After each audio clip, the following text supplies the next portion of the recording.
வெங்கடேஷ் அப்படின்னு நண்பர் வந்து பார்த்தீங்கன்னா ப்ரோ ரியல்மி GT6 வாங்கலாமா இல்லை ஷாமி 14CV வாங்கலாமா அவருடைய பர்பஸையும் அதிலேயே மென்ஷன் பண்ணியிருந்தாரு. கேமிங் அண்ட் அப்புறமா வந்து பார்த்தீங்கன்னா கேமரா அப்படின்ற மாதிரி சொல்லியிருந்தாரு.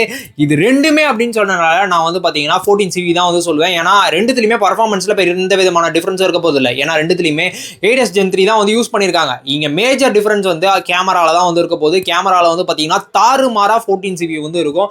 நான் இன்னும் ஹேண்டியாலாம் யூஸ் பண்ணதில்லை. நான் ரிவ்யூஸ் பார்த்ததில்ல. அதுக்கடுத்தது ஒரு சிலருடைய போஸ்ட்டில் கம்யூனிட்டி போஸ்ட்லாம் வரும் பார்த்துருக்கீங்களா, அந்த ட்விட்டரில் வந்து பார்த்ததில் உண்மையிலே 14CVயோட கேமரா செம சூப்பராக இருக்குது. நீங்கள் வந்து அது ஆஃபர் டைமில் ஒரு 35K கீழே வருது 8256GB வேரியன்ட் அப்படின்னீங்கன்னா செம ஒர்த் அப்படின்ற மாதிரி சொல்லுவேன்.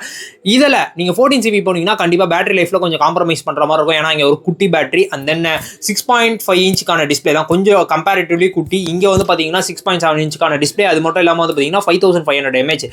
நீங்கள் கேமிங் அண்ட் கேமரா அப்படின்றனால நான் கண்டிப்பாக 14CV தான் வந்து சஜஸ்ட் பண்ணுவேன்.